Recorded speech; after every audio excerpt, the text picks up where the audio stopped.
Bismillahirrahmanirrahim.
Assalamualaikum warahmatullahi wabarakatuh.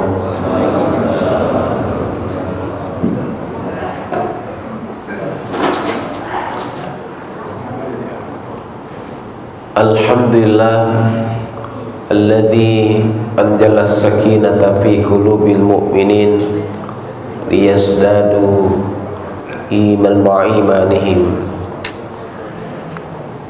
Ashhadu an la ilaha illallah wahdahu la syarika lah wa ashhadu anna Muhammadan abduhu wa rasuluh shadiqul wa'dul amin wa ala alihi wa sahbihi ajma'in, amma ba'du. Subhanaka la ilma lana illa ma 'allamtana innaka antal alimul hakim. Allahumma anfa'na bima 'allamtana wa 'allimna ma yanfa'una wa zidna ilman nafi'a. Allahumma inna nas'aluka ilman nafi'a wa rizqan wasi'a wa 'amalan mutaqabbala. Allahumma inna na'udzubika min ilmin la yanfa' wa min qalbin la yakhsha wa min nafsin la tashba' wa min du'ain la yusma' bi rahmatika ya arhamar rahimin. Para bapak jamaah Masjid Al-Hidayah rahimakumullah, ada 3 nikmat di mana kalau kita dianugerahkan 3 nikmat itu, kita udah termasuk orang yang menguasai dunia. Dunia udah dalam genggaman kita. Dan tidak semua orang di muka bumi ini dianugerahkan 3 nikmat itu, ya. Maka dalam masalah dunia itu kita jangan terlalu risau, jangan terlalu ribet gitu. 3 nikmat ini aja kalau kita punya, dunia itu sudah di tangan kita. Apa 3 nikmat itu? Nabi bersabda dalam hadisnya, man asbaha aminan fi sirbihi wa mu'afan fi badanihi indahu qutu yaumihi faka'annama khidat lahu dunya bihadabi riha. Kata Nabi, barang siapa yang dia merasa aman tinggal di lingkungannya, aman, berarti dikasih Allah nikmat aman, nggak ada huru hara, nggak ada perang seperti di Iran, di Israel, ya. Kemudian wa mu'afan fi badanihi, dan disehatkan kondisi tubuhnya sehat walafiat. Dia bisa aktivitas, bisa kerja, bisa ke masjid karena sehat. Indahu qutu yaumihi, dan dia memiliki makanan yang bisa dimakan pada hari itu. Nikmat punya makanan. Jadi pertama nikmat rasa aman, kedua nikmat sehat badan, ketiga nikmat punya makanan, dan hari itu aja punyanya. Buat besok belum tentu ada. Faka'annama khidat lahud dunya bihadabi. Maka seolah-olah kata Nabi, dunia dan segala pernak-perniknya, segala isinya, segala kemewahannya dalam genggamannya.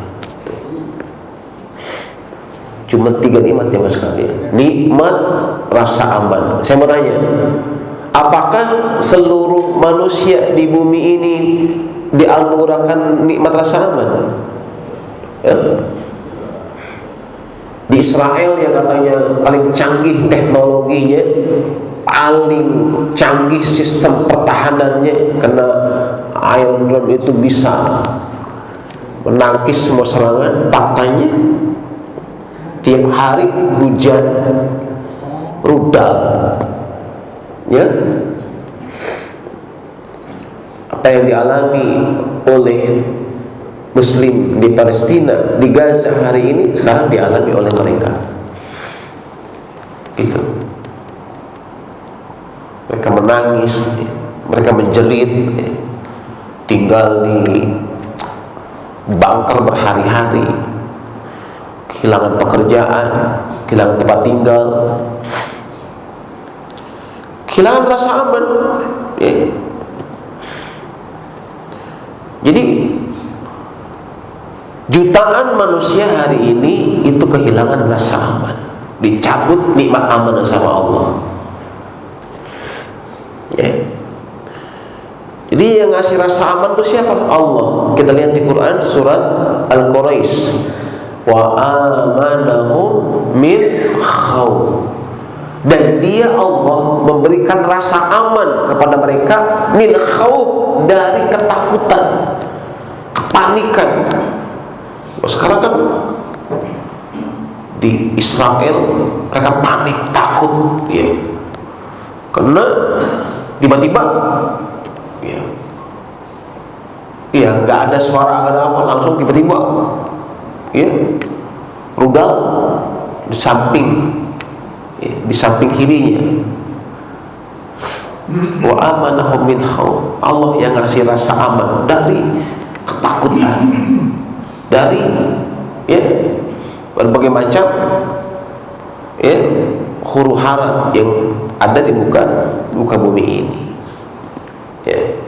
Ini syukuri, ya, meskipun, ya, kita tinggal di Indonesia yang saat ini mungkin ekonomi sedang lesu katanya, ya, tapi kita masih lebih mending, ya, ketimbang negara-negara lain yang sedang krisis pangan, ya.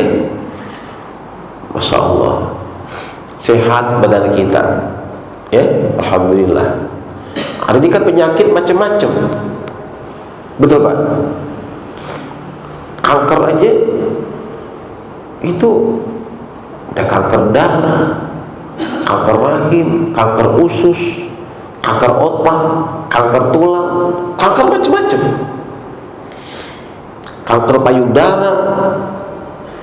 Dan ternyata saya baru tahu kanker payudara itu bukan hanya menimpa kaum Hawa, laki-laki juga ada yang kena kanker payudara. Saya punya teman, ya, tinggal di Setu, pengusaha kaya, dia punya properti, punya klaster, ya, umurnya 57 tahun. Mulai gede gemuk, 80 tahun, 80 kilo. Sekarang terus saya pas datang ke rumahnya hanya 60 kilo, hilang 20 kilo. Sakit apa? Kanker payudara.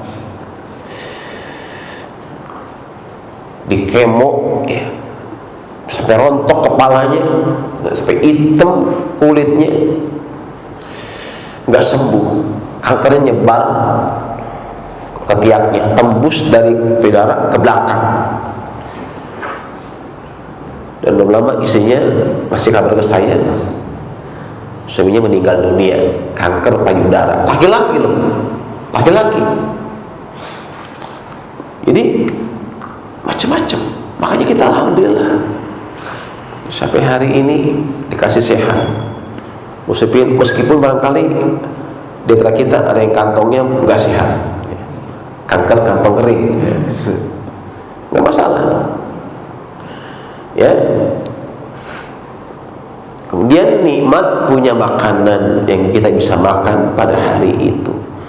Kita jangankan hari itu, buat besoknya lagi, sampai sepekan kita punya stok makanan di kulkas, di freezer, ya, luar biasa. Nah, mudah-mudahan ya kita dimudahkan oleh Allah untuk bisa mensyukuri 3 nikmat itu. Ya. Karena kalau 3-tiganya kita punya, dunia itu dalam genggaman kita. Ya. Di orang semakin sederhana kebutuhannya dengan dunia, dia makin bahagia. Maaf nih, kadang-kadang kan manusia itu hanya buat makan enak aja kudu ke Bandung, ya, ke Bandung, cuma bagian makan doang, ya, kena macet, ya kan, pergi pagi pulang malam hanya untuk makan, ya. Padahal kalau kita kepengen makan enak, ya nggak harus ke Bandung, ya. Betul? Betul Pak? Iya. Ya. Asal kita sehat, ya, makan, kita syukuri, ya, lauknya sederhana pun enak, gitu. Ya. Saya kalau lagi pulang ke mertua tuh ya, hanya kasih uang 50.000, ya. Pada bibi saya, "Bi, belanja nih Bi, 50.000, bikin nasi liwet dia." Iya, 50.000 tuh dibelanjain. Malam-malam gelap itu daun pisang, nasinya diterun pisang, pakai ikan teri, ikan asin, ya. Lalapannya macam-macam, ada lenca, ada jengkol, ya, ada peteknya. Itu makan kayaknya mertua lewat kita nggak ngeliat Pak, gitu. Sambalnya dadakan gitu. 50.000 makan bisa dia 4 orang, saya bertiga, 7 orang. 50.000 itu 7 orang, ya. Sementara kalau kita ngopi itu, ya, di kafe mana tuh? Kafe itu tuh Pratma, ya. Namanya apa tuh? Yang baru. Ya. Ngopi di situ, ya, cuma berdua, ya, itu bisa 150.000, 200.000, ya. Masya Allah tuh, ya. Di Starbucks, ya, segelas 40.000, kacangnya 20.000, 70.000, ya kan? Kok usah tahu, saya pernah ditraktir sama seseorang. "Tan, ayo sini, meetingnya di sini." Di mana? Di Starbucks. Baru itu saya Starbucks tuh, ya.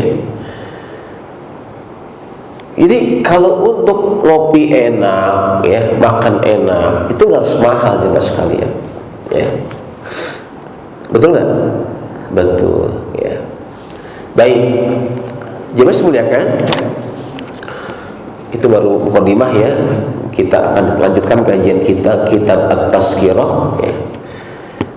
Malam ini kita akan bahas tentang Al-Maqam Al-Mahmud, ya. Apa itu Al-Maqam Al-Mahmud? Dalam Al-Quran, ya, ada ayat yang berbunyi, ya, "Wa minal laili fatahajjad bihi nafilatan lak asa an yab'asaka rabbuka maqaman mahmuda."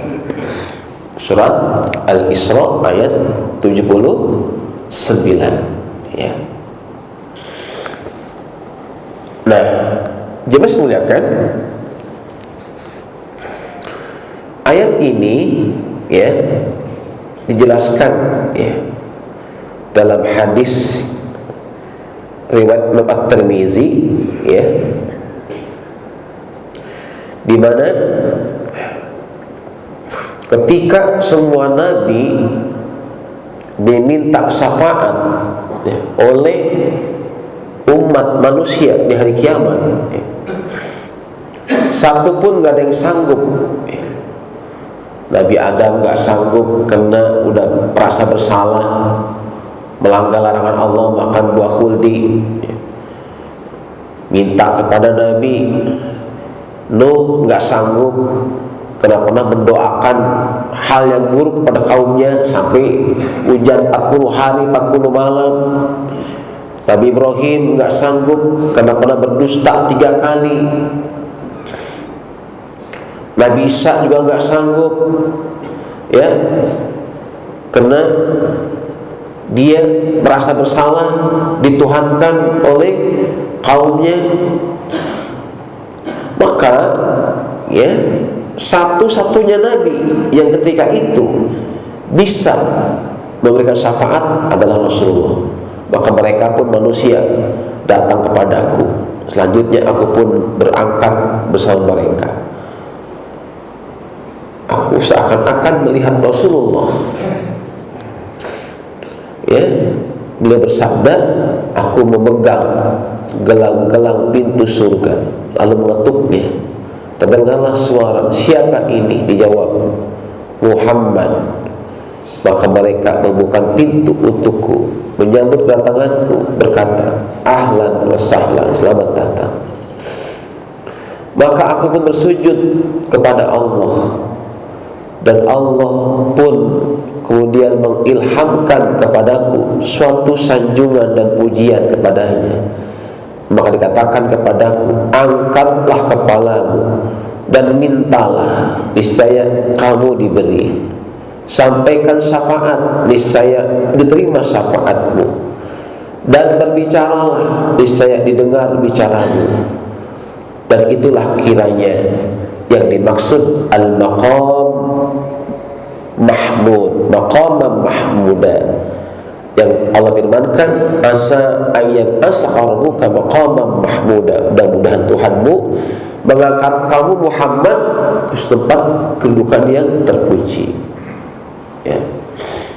Nah, jemaah semuliakan, jadi Rasulullah itu mendapatkan maqamam mahmuda, tempat terpuji, yang maknanya ya hanya Rasulullah ya, yang bisa memberikan syafaat di hari kiamat. Sedangkan nabi yang lain tidak diberikan ya. Kemudian dikuatkan dalam kitab Sahih Al-Bukhari ya, ada riwayat dari Ibnu Umar, dia berkata, semuanya manusia pada hari kiamat berlutut semuanya, dan umat mengikuti nabinya masing-masing.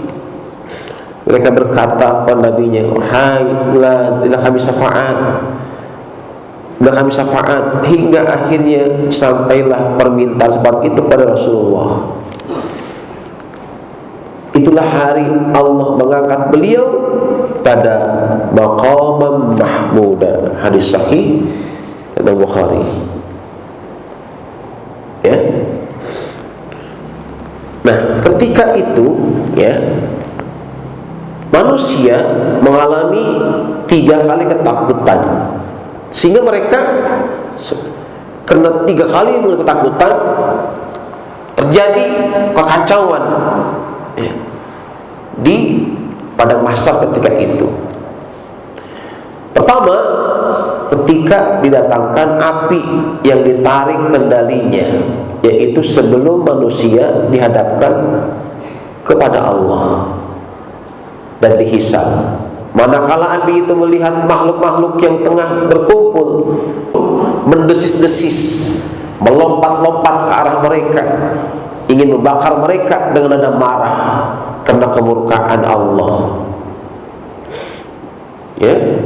Maka orang-orang waktu itu berjatuhan, berlutut ya, Maka di Quran itu ya, ada satu surat yang menjelaskan bahwa manusia nanti akan berlutut ya, di padang mahsyar ya. Dan air mata mereka mengalir berjatuhan ya. Dan orang-orang zalim berteriak keras mengungkapkan penyesalan mereka. Ini ketakutan pertama ya. Ketakutan yang kedua, kemudian api itu mendesis kedua kalinya. Maka bertambahlah ketakutan dan kecemasan dalam hati manusia ketika itu di padang mahsyar. Kemudian api itu mendesis lagi untuk ketiga kalinya. Dan kali ini manusia berjatuhan tersungkur pada wajah mereka.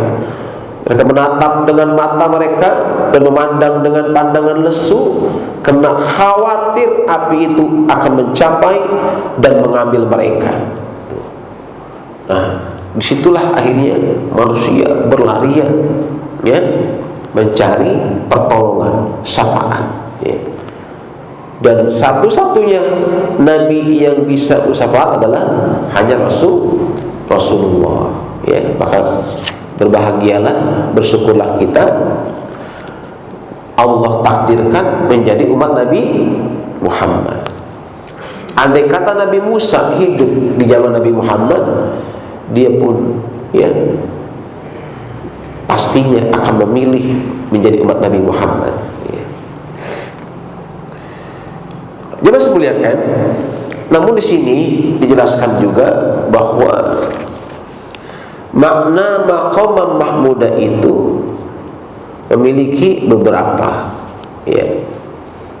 Yang pertama, maknanya adalah bahwa yang dimaksud ialah syafaat beliau kepada umat manusia pada hari kiamat.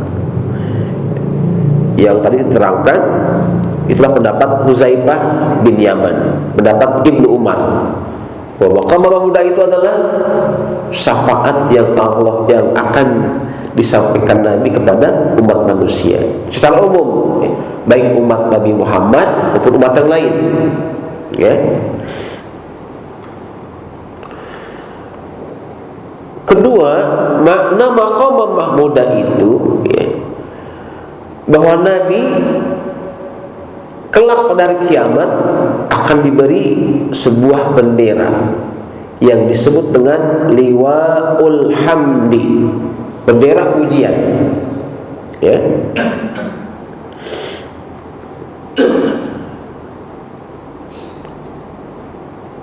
Pendapat ini ya diperkuat dengan sebuah hadis dari Anas bin Malik.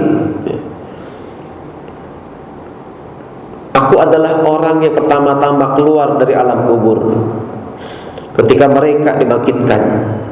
Aku adalah pemimpin mereka ketika mereka datang. Aku adalah juru bicara mereka ketika mereka diam. Aku, itu Rasulullah, adalah juru syafaat mereka ketika mereka berputus asa. Dan aku adalah pemberi kabar gembira kepada mereka ketika mereka bersedih. Bendera pujian ada di tanganku. Aku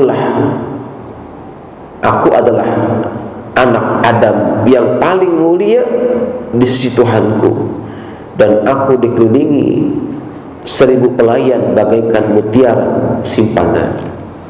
Ini yang kedua ya, makna daripada maqam mahmuda ya. Kemudian yang ketiga, jemaah sekalian ya, bahwa Nabi Muhammad SAW kelak akan mengeluarkan sejumlah orang di neraka. Tuh. Ini dalam hadis Imam Muslim dia berkata, saya pernah mendengar dari ayat Jabir menyebut soal para penghuni neraka, penghuni Jahannam. Maka saya tanya kepadanya, wahai sahabat Rasulullah, apa yang dikatakan, apa yang kalian bicarakan? Bukankah Allah telah berfirman tentang perkataan orang-orang yang selalu berzikir? ya Tuhan kami, sungguhnya barang siapa yang Engkau masukkan ke dalam neraka, maka sungguh telah Engkau hinakan dia. Ali Imran 192. Tiap kali ahli neraka hendak keluar daripadanya, mereka dikembalikan lagi ke dalamnya. As-Sajdah ayat 20. Jadi apa yang dimaksud kalian bicarakan ini? Jibril bertanya, tidakkah kamu membaca Al-Quran? Tentu jawabku. Jabir, tidakkah kamu mendengar tentang kedudukan Nabi Muhammad yakni di mana Allah mengangkat beliau ke maqam mahmudah? Iya, saya tahu itu. Maka kata dia, itulah kedudukan Nabi. Oleh karenanya Allah mengeluarkan beberapa orang dari neraka. Hadis ini sahih, riwayat daripada Imam Muslim, ya. Nah, kemudian dalam hadis riwayat Bukhari, sebuah hadis mengatakan dari Anas bin Malik, ya, dari Nabi kita Muhammad SAW, di mana antara lain dinyatakan, saya mendengar beliau bersabda, maka aku pun keluar, lalu aku keluarkan mereka dan aku memasukkan mereka ke dalam surga, sehingga tidak tersisa di neraka kecuali orang-orang yang ditahan oleh Al-Quran. Maksudnya mereka yang ditetapkan kekal dalam neraka yang Allah jelaskan dalam Al-Quran. Maka Anas berkata, Rasulullah membacakan ayat, ya, asa ayat asaka rabbuka maqaman mahmuda. Nah, itu ya beberapa ya keterangan tentang ya makna maqaman mahmuda. Nah, jemaah semuliakan, ya. Kemudian nanti di padang mahsyar ternyata ya, syafaat yang Nabi berikan itu bukan satu, tapi ada beberapa macam, ya. Dalam keterangan Qadiyat, seorang ulama terkenal, ya, bahwasanya syafaat Nabi di hari kiamat itu ada 5 macam, ya. Pertama, syafaat yang sifatnya umum, baik untuk umat Nabi Muhammad, untuk umat Nabi Musa, umatnya ya Nabi Nuh, ya, maupun umat-umat yang lain, untuk para pendosa, ya, dan sebagainya. Kemudian syafaat kedua untuk memasukkan kaumnya ke dalam surga tanpa hisab. Ini kedua. Jadi nanti ada umat Nabi Muhammad itu berkat syafaat Rasulullah masuk surganya tanpa hisab, gak pakai ini lama-lama diperiksa. Mudah-mudahan jamaah Al-Hidayah termasuk dalamnya. Amin. Amin ya rabbal alamin. Kemudian yang ketiga, syafaat beliau kepada beberapa orang dari umat Nabi yang semestinya masuk neraka karena dosa-dosa mereka, dan Nabi kita memberikan syafaat kepada mereka, ya. Maka siapa yang dikehendaki, maka beliau memberikan syafaat lalu dimasukkan dalam surga, ya. Ini yang ketiga. Yang keempat itu syafaat kepada orang-orang yang berdosa yang masuk neraka. Jadi udah masuk neraka nih, ya. Nabi, karena Nabi ini Raufur Rahim, Nabi itu sifatnya Raufur Rahim, penyantun, penyayang, ya. Jadi Nabi meskipun di surga itu masih mikirin umatnya yang di neraka. Baik, coba. Nabi nggak tenang sebelum umatnya semua masuk surga, gitu. Maka Nabi mohon kepada Allah untuk umatnya yang masuk neraka, mereka dikeluarkan dari neraka berkat syafaat Nabi kita, ya, gitu ya. Kemudian, ya, syafaat untuk dinaikkannya derajat beberapa orang penghuni surga ke tingkat yang lebih tinggi. Misal ada orang surganya itu di bawah Firdaus, ya, surga Ma'wa, Aden gitu, kan pentinggi Firdaus. Dan orang ini kepingin banget gitu, ya, ketemu Nabi di Firdaus, ya. Maka Rasulullah memberikan syafaat kepada penghuni surga itu sehingga naik derajatnya, yang awalnya di surganya di bawah naik ke atas sampai ketemu Nabi di Firdaus. Nah, itu ya. Nah, ini ya beberapa ya syafaat yang diberikan Rasulullah di hari kiamat. Dan ditambahkan lagi oleh ulama lain bahwa ada syafaat khusus, yaitu syafaat Rasulullah kepada pamannya Abu Thalib, ya, Abu Thalib. Karena Abu Thalib itu sampai matinya tetap kafir, nggak beriman. Padahal Nabi lama hidup bersama Abu Thalib, dan Nabi usia, ya, 10 tahun ya, sampai menikah itu dengan Abu Thalib. Berarti berapa tahun? 15 tahun ya. Ya. Diasuh pamannya Abu Thalib itu 15 tahun, ikut dagang sampai ke Syam itu dengan pamannya Abu Thalib, ya. Namun ketika Rasulullah itu diangkat jadi Rasul, Nabi mendakwahi pamannya Abu Thalib, dia enggak mau masuk Islam. Sampai mau meninggal dunia pun Nabi tuntun supaya masuk Islam, tetap enggak mau masuk Islam, ya. Maka akhirnya Abu Thalib meninggal dalam keadaan kafir. Oh, sedih Rasulullah itu, sedih banget, ya. Karena orang yang dicintainya enggak bisa masuk Islam. Sampai akhirnya turunlah Al-Quran, innaka la tahdi man ahbabta walakinnallaha yahdi man yasha. Sesungguhnya engkau Muhammad gak bisa ngasih hidayah, petunjuk, meskipun kepada orang yang kamu cintai, ya. Sesungguhnya Allah ngasih hidayah kepada orang yang dia kehendakinya. Tuh.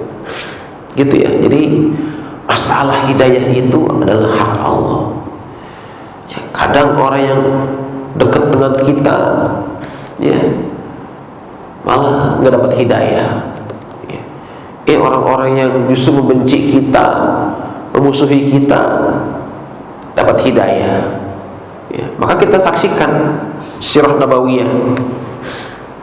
Abu Jahal memang nggak masuk Islam, gembongnya orang kafir Quraisy, ya. Tapi Ikrimah bin Abu Jahal, anaknya, masuk Islam, ya kan. Abu Sufyan, ya, nggak masuk Islam, gembongnya Quraisy, ya. Tapi istrinya akhirnya masuk Islam, seperti itu, ya. Pembunuh Hamzah, siapa namanya? Wahsy, ya.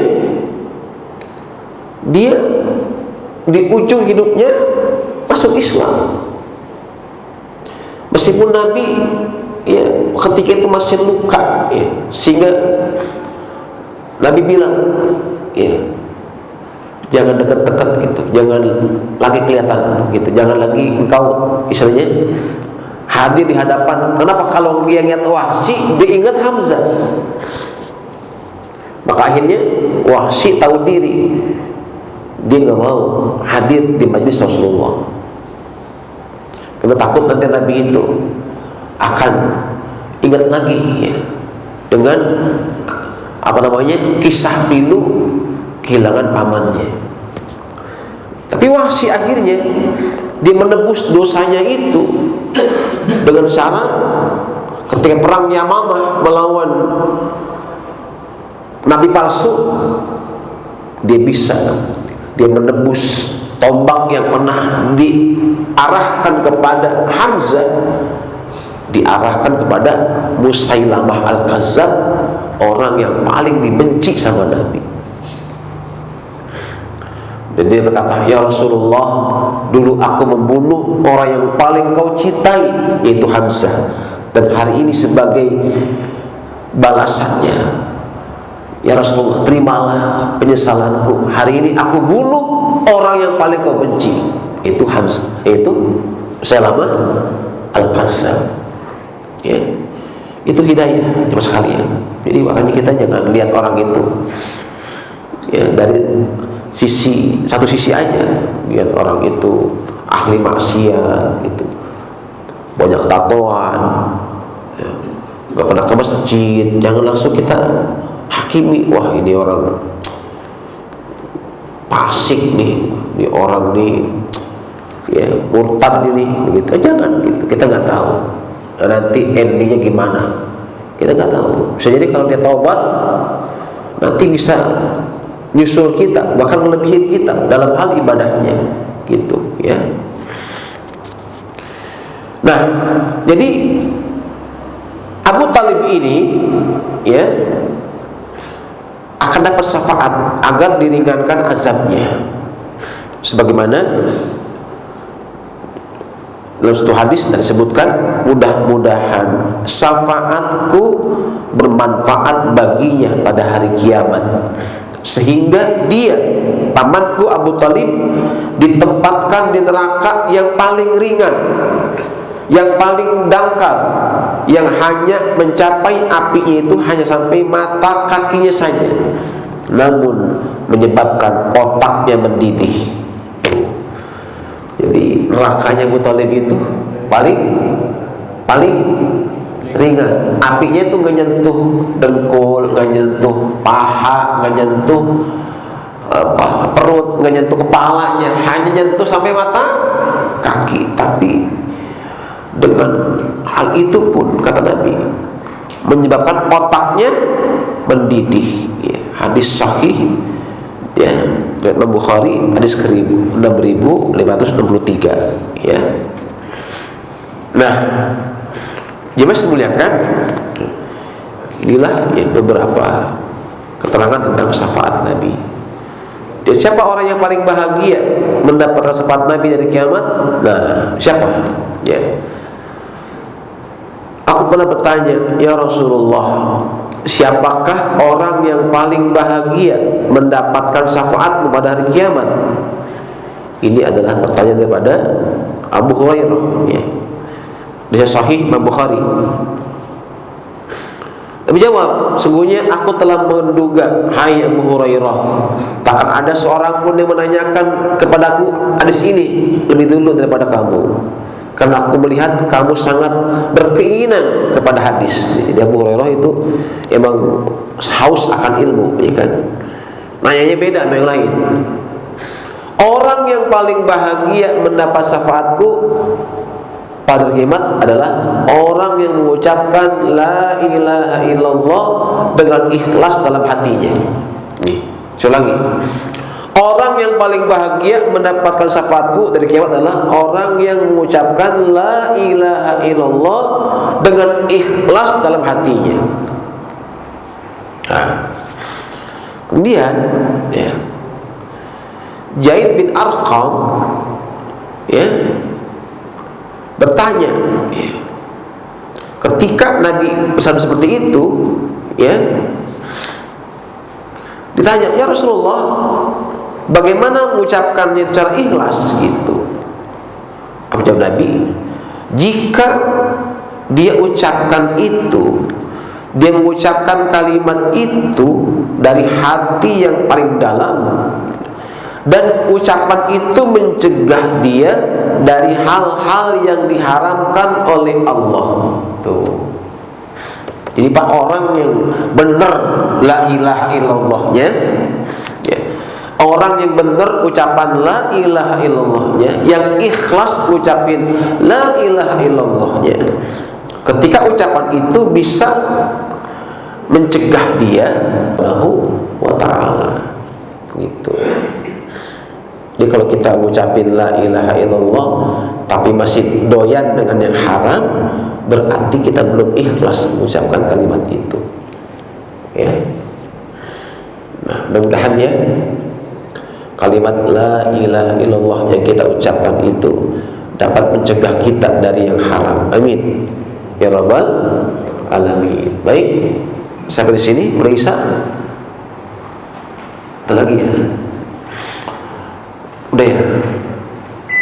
Baik, kalau udah Isya sampai di sini ya, dan saya nggak bisa lanjutkan karena lagi kondisi lagi flu ya, hidungnya agak mampet, makanya saya agak bindeng-bindeng, jadi mohon maaf. Biasanya kan dilanjutkan sampai komat ya. Cukup sini ya, mudah-mudahan bermanfaat. Mohon maaf atas segala hilaf.